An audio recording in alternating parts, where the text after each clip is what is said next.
Thank you for standing by, and welcome to the oOh! Media Limited OML FY25 results presentation. All participants are in a listen-only mode. There will be a presentation followed by a question-and-answer session. If you wish to ask a question, you will need to press the star key followed by the number 1 on your telephone keypad. I would now like to hand the conference over to Mr. James Taylor, MD and CEO. Please go ahead. Good day, everyone, and thanks for joining us today.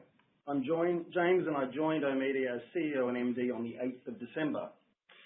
It's a privilege to join oOh! And lead a business that plays such an important role in Australia's media and urban landscape. Out-of-home is a medium I've long admired, including as a customer. Having had my feet under the desk at oOh! For just over 8 weeks, I can say that the attractiveness of oOh! As ANZ's #1 player has only been reinforced. For me, that attractiveness is underpinned by the variety of formats we offer, their physicality, and that in an increasingly virtual digital world, it's part of the last growing physical media channel. The fact that it's premium and completely embedded into the rhythm of everyday life only adds to this. The transparency and brand safety that out-of-home provides to both clients and consumers is a huge differentiator. There's nothing hidden. What you see is what you get, and in today's media landscape, that clarity is increasingly valuable and recognised by marketers. Out-of-home is built into the very fabric of our cities, unskippable and unmissable as people move through their day. No login required, no opaque algorithms. It simply earns attention through presence and creative execution, not available on any other platform. Messages can shift by time of day. They can respond to seasonal moments or climactic events. These messages can change with location, mindset, and format.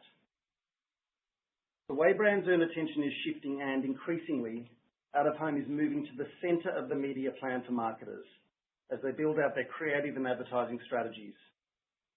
And that structural shift is one of the factors that drew me here.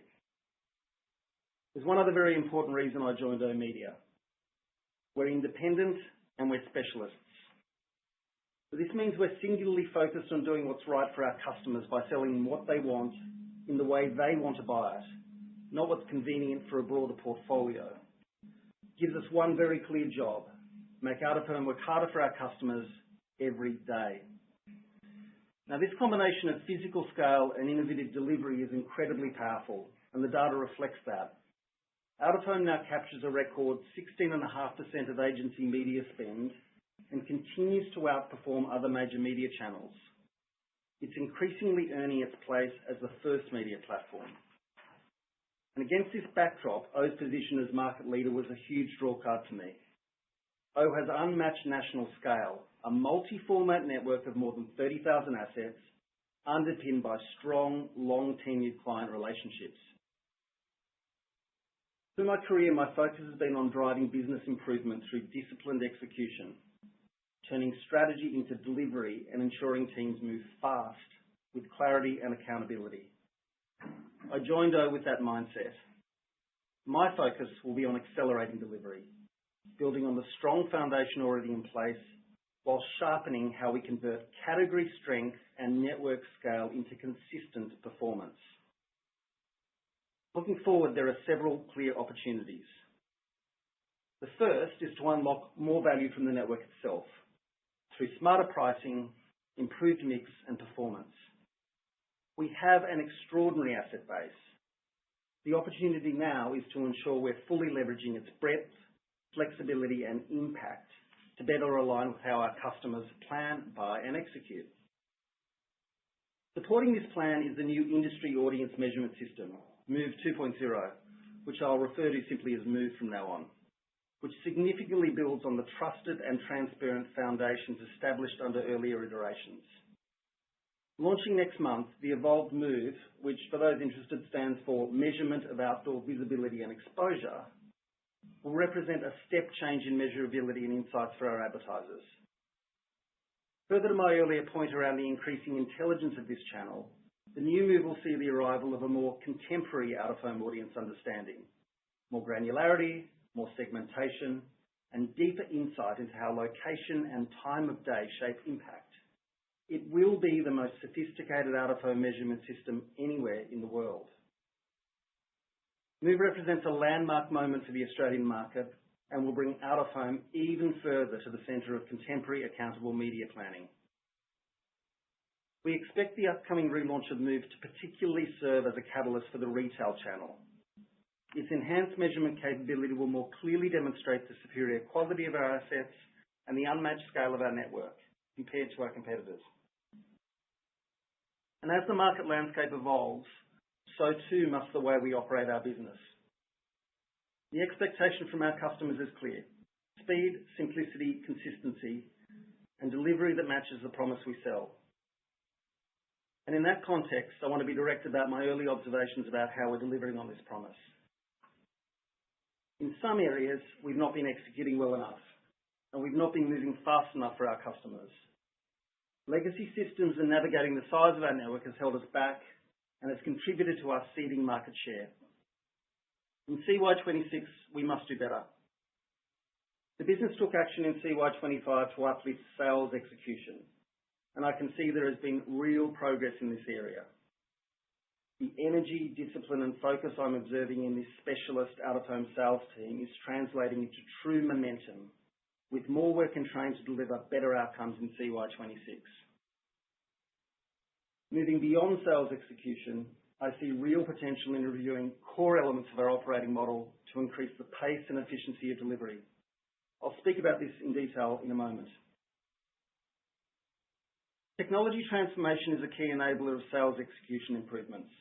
Good progress has been made to date, driving market-leading customer satisfaction outcomes in CY25, and there are early signs of gains in market share.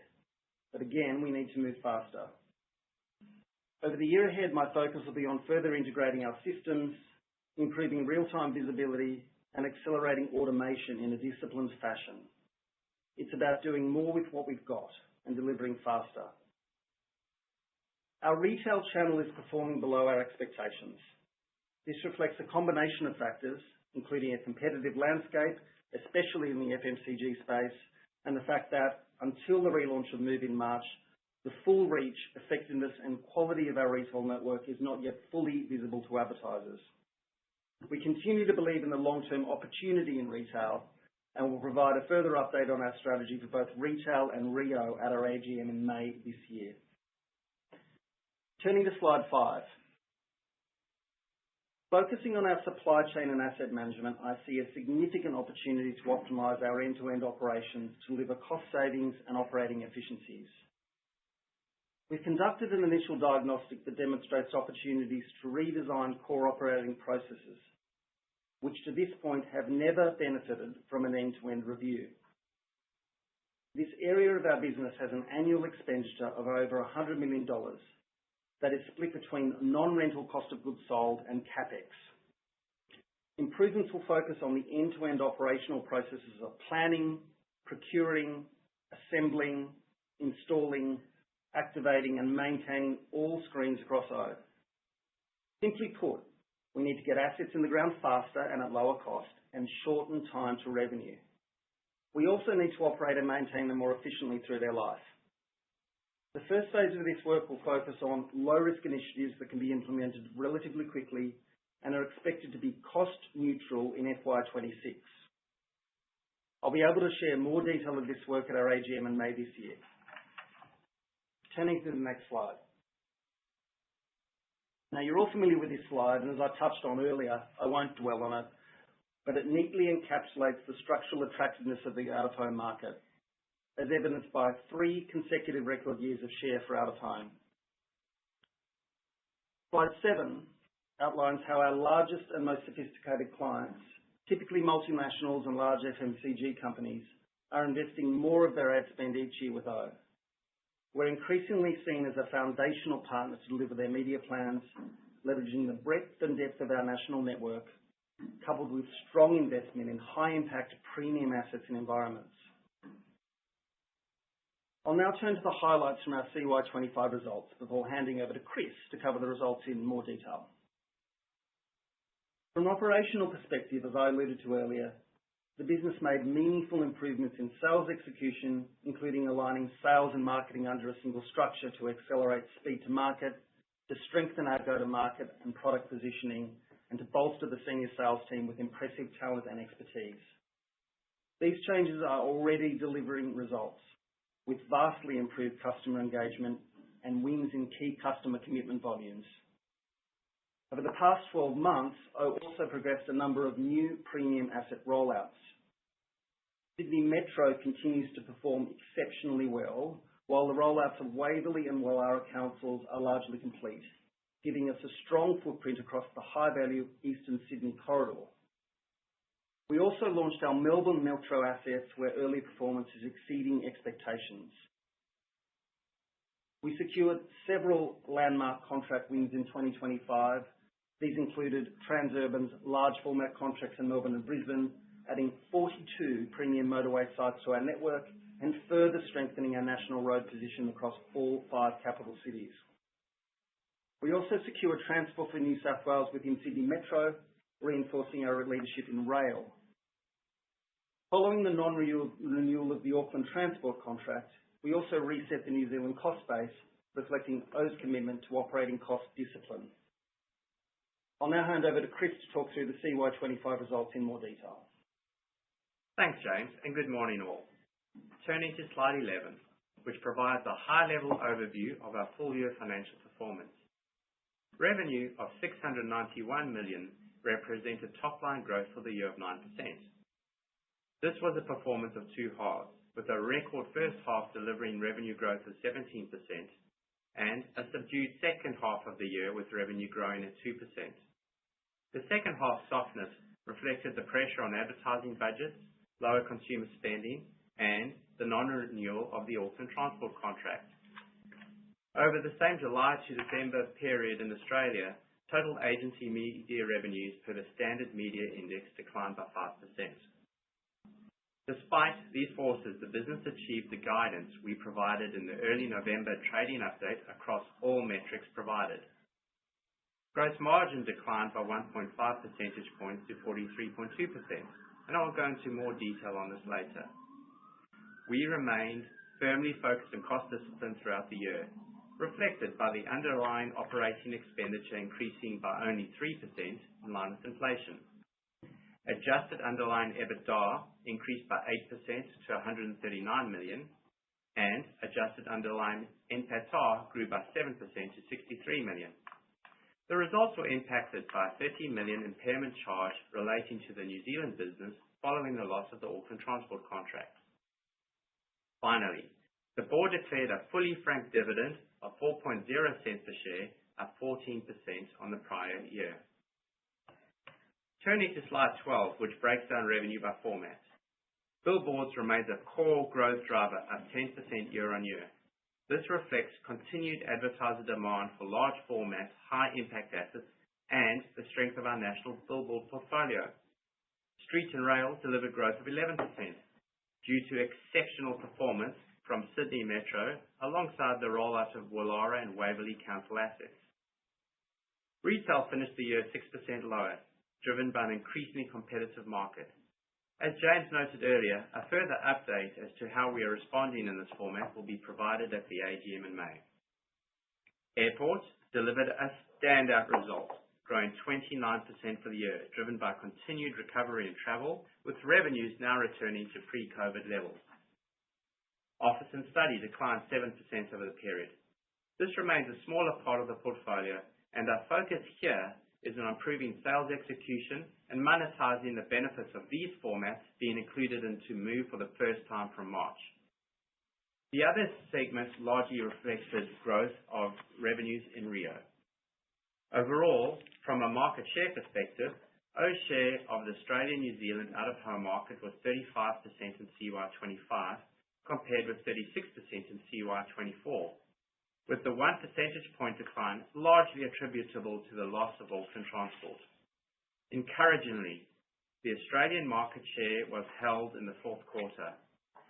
I also note that we had gains in share in Australia across both December and into January 2026.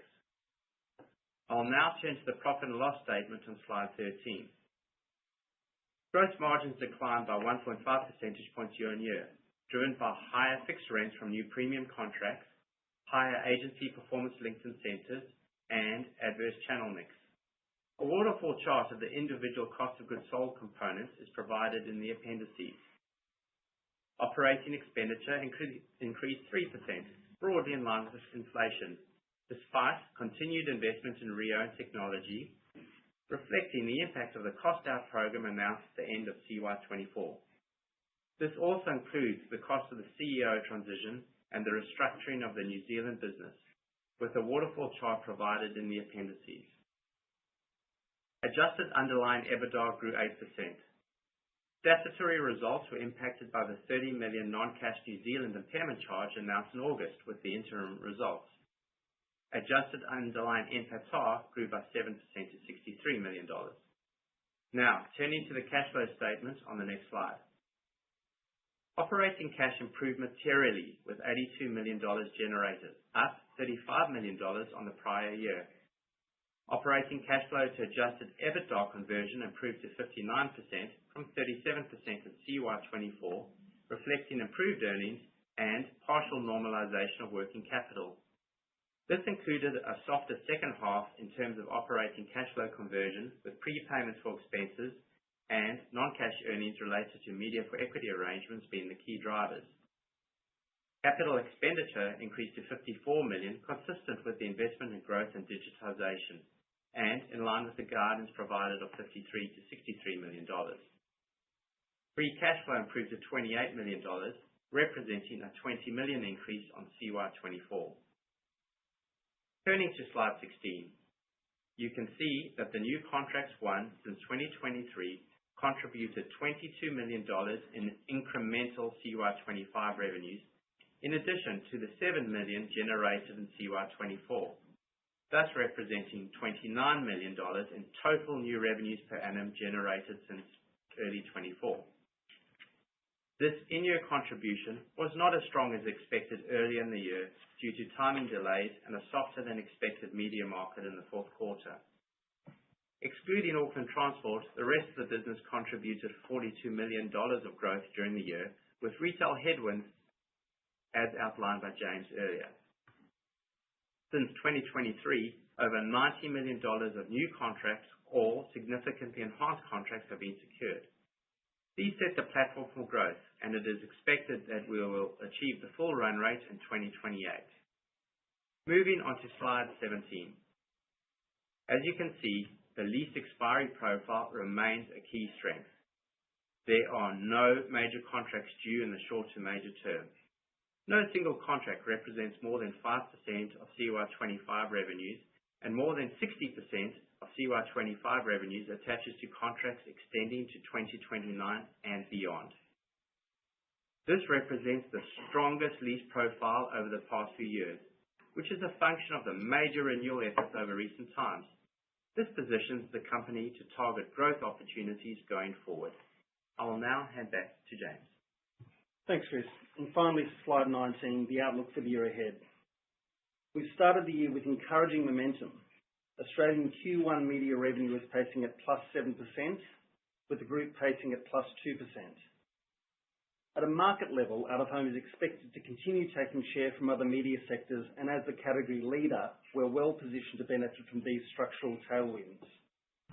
On costs, we expect full-year operating expenses to be broadly flat compared with CY25, reflecting continued cost discipline while ensuring we retain capacity to support growth and execution priorities.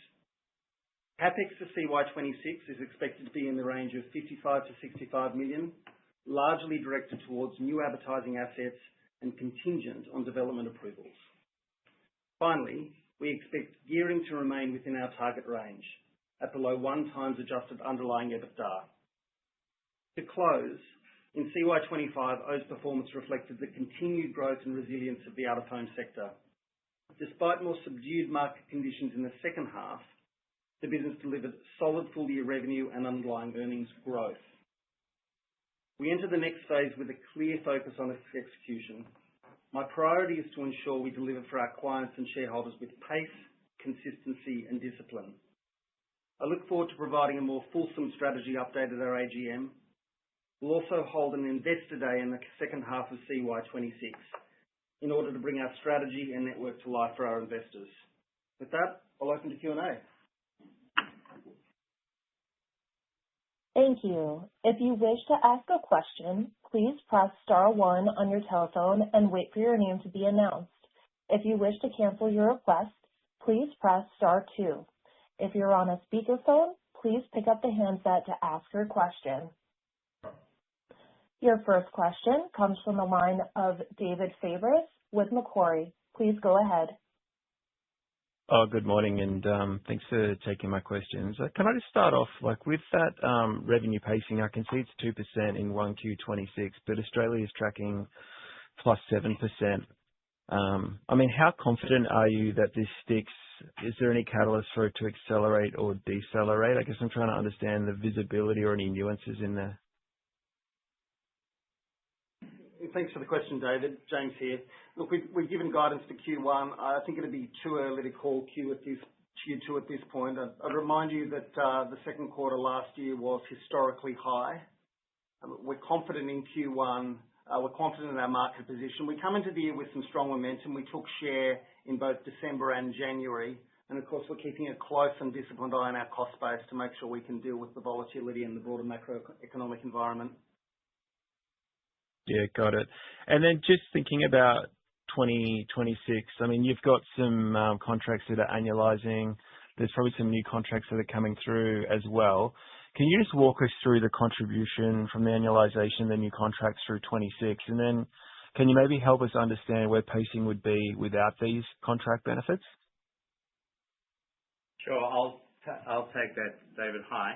In terms of the contribution from the new contracts into 2026, we expect an incremental of $27 million.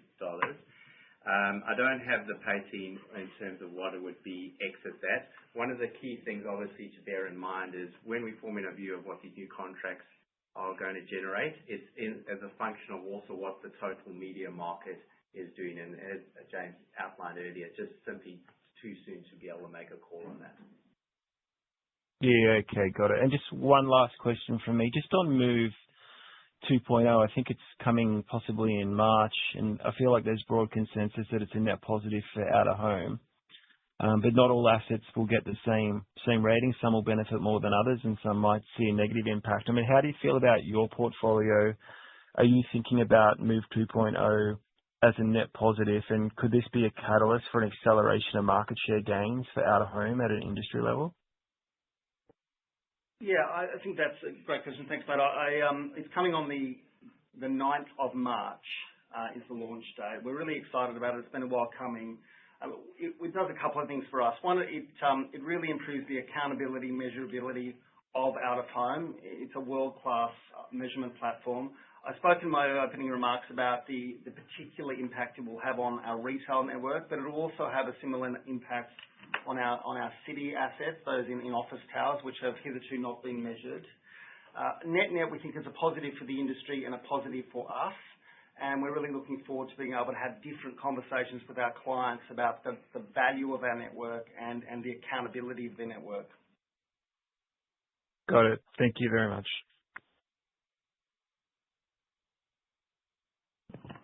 Your next question comes from the line of Entcho Raykovski with E&P. Please go ahead. Morning, James. Morning, Chris. The first question I've got is hopefully pretty straightforward. Just looking at that Auckland Transport revenue number of 18 million in calendar year 25, are you able to give us the breakdown of how much of that was sitting in 1H and how much was in 2H? I presume the majority was in the first half. Just trying to make sure we understand the pacings properly. Yeah, in terms of Auckland's contribution over the period, the vast bulk of the earnings were sitting in the first half. It would be something probably in the order of about 80% or so in the first half and 20% in the second. Okay, great. Thank you. That's helpful. And then if we look at the expected drivers of gross profit margin into FY26, you've given us some color around the Auckland transport impact, but I'm also conscious that you're comping a pretty big negative incentives impact in the first half. You've got obviously the Auckland transport loss, and then new contracts will likely be margin dilutive. If we take all that into account and the rent impact, so what's the broad net impact we should be thinking about? Is something in the sort of mid-62% range the right starting point, or is there other things we need to take into account? Sorry, could you just repeat that question, Encho? What's the 62% representing? Sorry, the gross profit margin into FY26. If I'm thinking about the puts and takes from a starting point, what sort of how we should be thinking about the numbers into FY26. Yeah. So as noted in the slides, what we say. I'm sorry, I meant 43 rather than 63. Yes, I was going to say you're talking statutory gross profit. Yes. Yeah. So if we're looking at gross margin, is it somewhere between sort of 42 and 43 and sort of mid 42s number that we should be thinking about?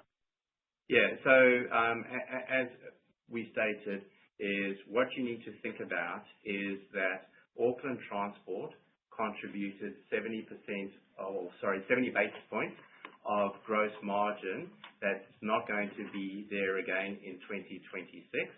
And then the other factors that you need to think about, as we stated previously, is the major drivers of gross margin is what is total revenue, given the fixed cost of the business, and then what is channel mix. Those are the two key drivers. And then from a rebate or agency incentive perspective, it'll be broadly similar to last year. Okay. So you don't, from an agency incentive perspective, you don't think there'll be necessarily a tailwind to margins? I'm just conscious in the first half, I think it was a headwind. Across the year, we're expecting it to be broadly similar in terms of percentage terms of revenue. Okay, great. Thank you. And then the final one, James, so you mentioned in your prepared remarks that there were some legacy systems you thought were in place.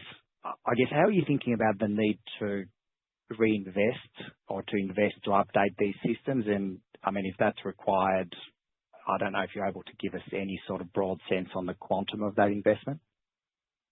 Yeah, thanks for the question. So, I mean, the organisation has an flight program of work to take legacy technology platforms and to recreate them into new technology. The utility of that is, ensuring that we can effectively, for example, cross-sell across different formats for clients and to shorten the time between, a request for a brief and a response to a brief. And so there's a lot of very good high-quality work going on. My observations about that work is not that it is not fully invested, and I think our current plans for the year are fully costed for that work. My observation is that we need to accelerate that program of work to create more utility for clients more quickly.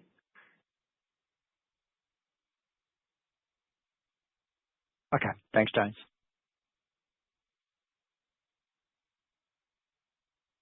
Your next question comes from the line of Evan Karatzas with UBS. Please go ahead. Hi, thanks. Just the first one, I just want to clarify some of those GP margin comments there. So, on slide 25, you've had a $15 million headwind from variable costs in your COGS, which I assume is those agency incentives. Are you saying that is not a tailwind into calendar year 26? Do they not go away?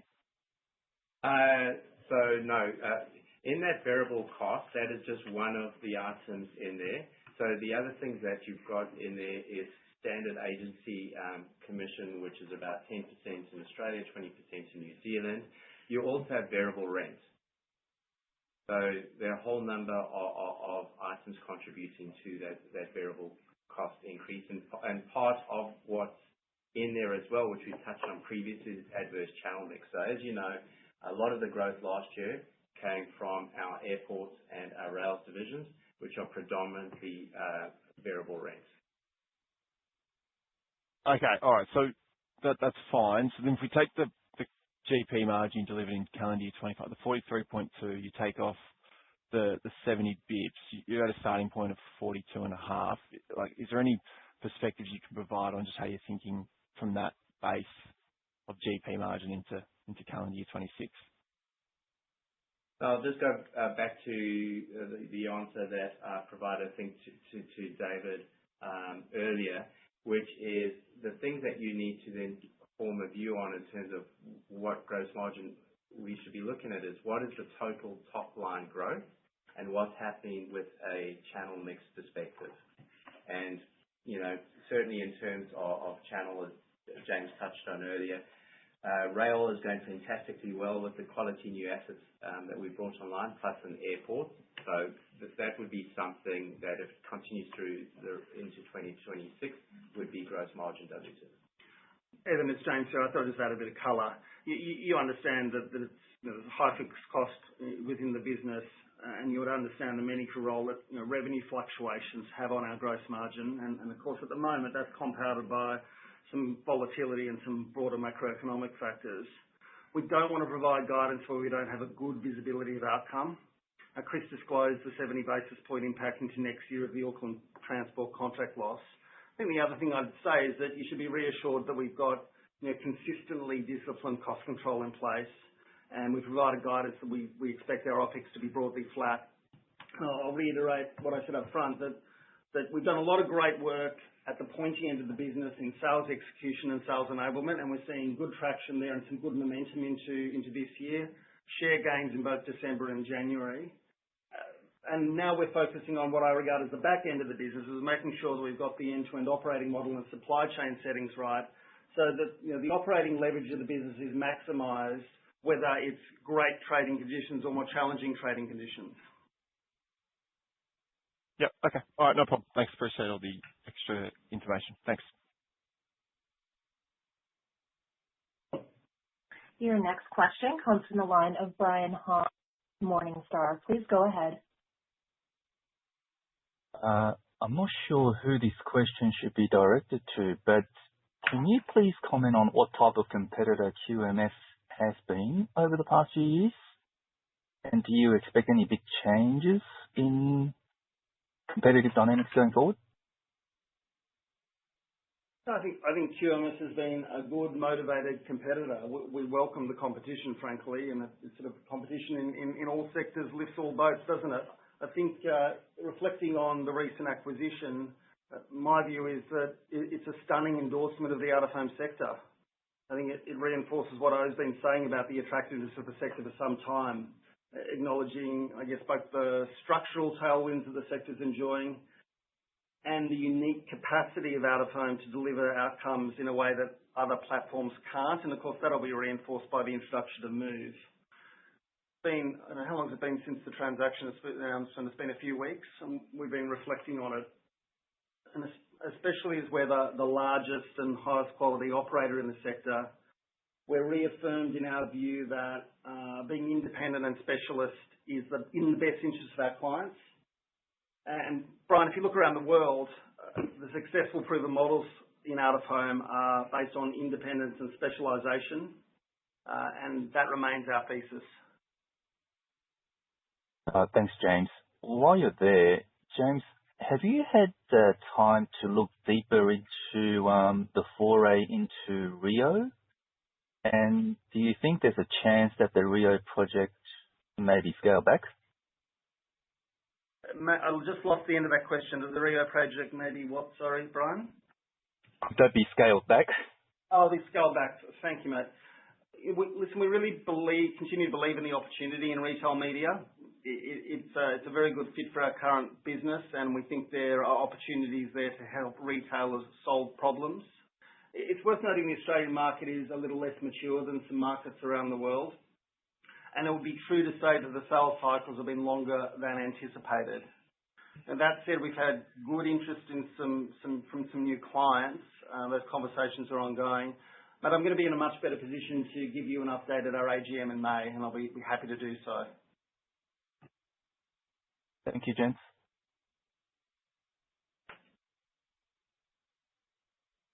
Once again, if you wish to ask a question, please press star one on your telephone and wait for your name to be announced. Your next question comes from the line of John Campbell with Jefferies. Please go ahead. Hi, guys. Thanks for taking the questions.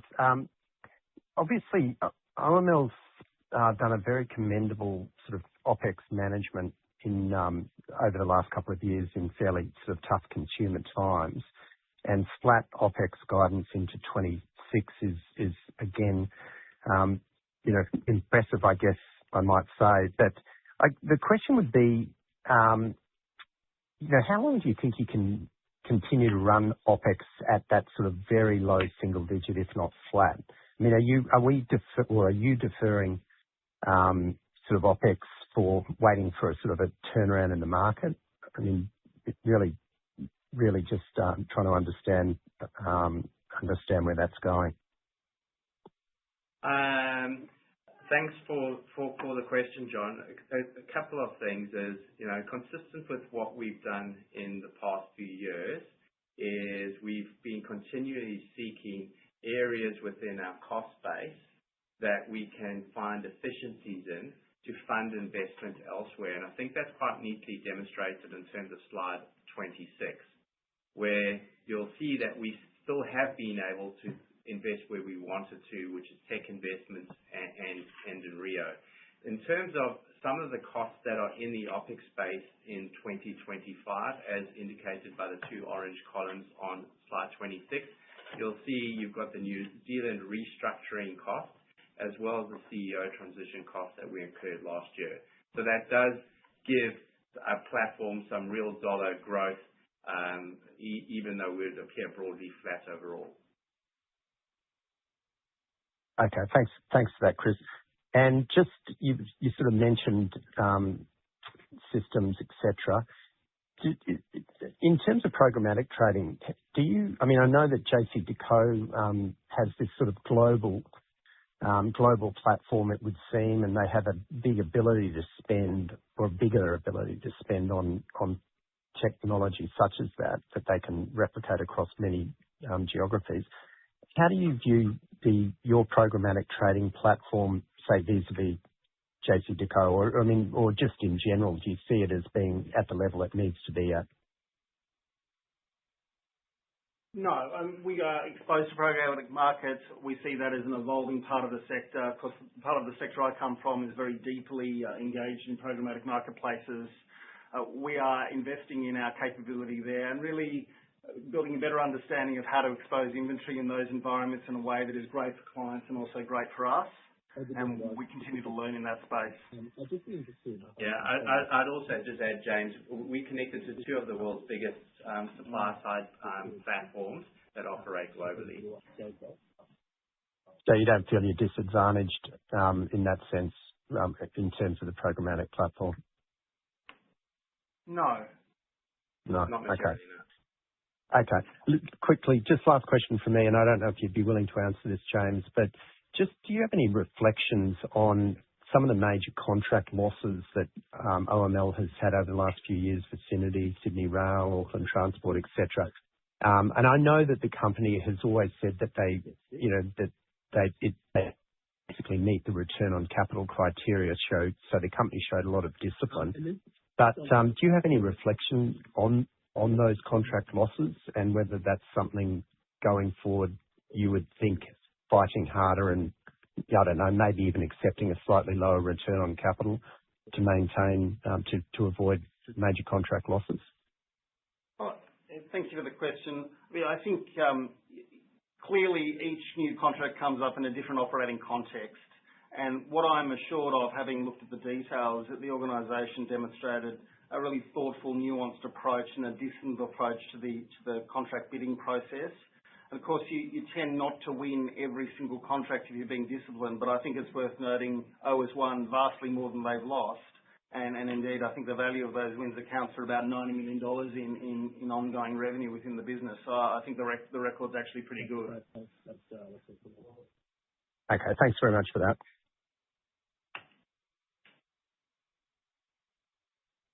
There are no further questions at this time. I'll now hand back the call over to Mr. James Taylor, MD and CEO, for closing remarks.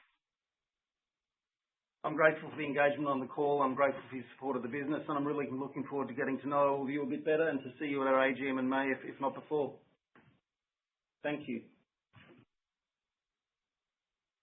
That does conclude our conference for today. Thank you for your participation. You may now disconnect.